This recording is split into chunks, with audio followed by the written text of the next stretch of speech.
Welcome to EV Motoring. I'm Joe, and we have over 30,000 miles on our Tesla Model 3, so we're going to do some maintenance. So although electric vehicles have almost no maintenance to do, rotating tires is one of the big ones. There's also two other key components that you want to make sure you stay up to date with that normally would maybe be taken care of during oil changes, but since we don't have those, we got to do them here. We have cabin air filters and windshield wipers. Both of these products I'll have linked in the description. Tesla also sells them on their website, so buy from whoever you prefer. But let's get into it. Let's change the wipers, and then we'll hop in and change the cabin air filter, see how dirty they were after 35,000 miles. So for the cabin filters, the first thing you do is come into your Tesla, press the car icon, and then go down to Service, scroll down at the bottom. This is with the current software, of course, that's up to change, but wiper service mode. That helps bring the wipers up a little bit. So once the wipers come up a little bit, super simple, we have this little button right here. First thing you want to do though, I already changed these. We want to make sure you put a cloth here underneath. That way, in case this slams down after you remove this, the metal does not crack your window. So all you want to do here, push this button, remove the wiper, that's simple. The new one plops back in, and like that, it's done. There's also usually a protective film on the bottom of the wiper. You want to make sure you remove that, but very simple process. Takes literally a minute, but you want to do that so you have safe viewing windows.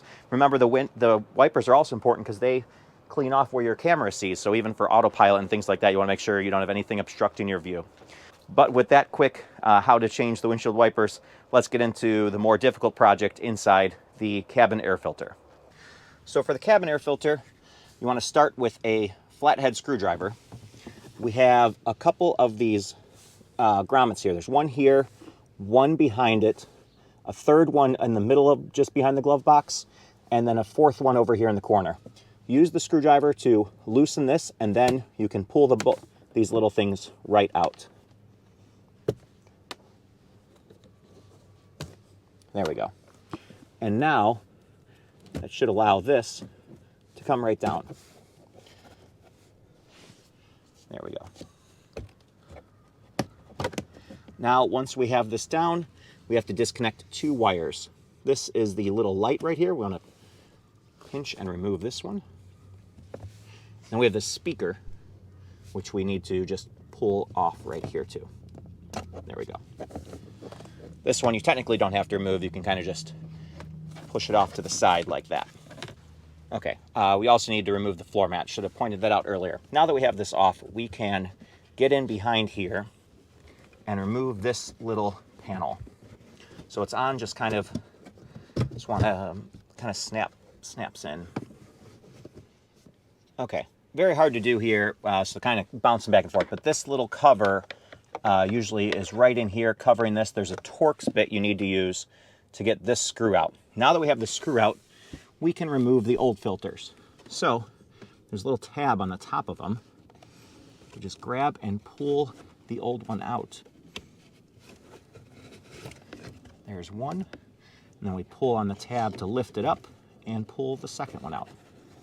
See some dirt right away coming out. Another thing also forgot to point out earlier.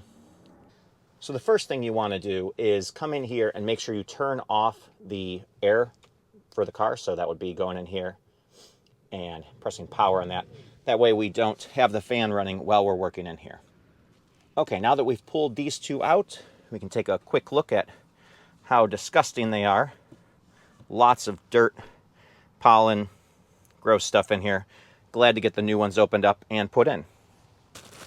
So here's the filters that I chose. Just simple factory replacements. As you see, looks just like the originals, just they have yellow on coloring on the back, but these are not carbon or anything fancy. You can get HEPA filters from Tesla, lots of options out there on Amazon as well. These are from Amazon, but when we're putting these in, here's the main thing we want to point out. We want to keep this tab up to the top. So we'll come in here and put this in just as we took the old ones out. And with the tab on the top, that way when it falls down into its slot, the tab will hang out just like that. So now when we're getting the second one in, It's going to be a little bit hard to do, I think, with the camera. Nope, looks like. Got it. Put this one in, same exact way. And now we have the tabs at the top. So now we'll reverse order, put everything back together. We'll put this lid back on with the Torx bit. Then we'll snap this cover back on with the carpeting. Then we will plug the speaker in right here and put those 4 or 5 clips back in, and we'll have fresh, clean air in the Tesla. Now that this is all back together, we can turn the air back on, go back in here and go to service and remove the wipers from service mode. And just like that, we have serviced the 2023 Tesla Model 3. So thank you so much for watching. If you found this content helpful, please do like and subscribe. It helps the channel grow. And take care until next time.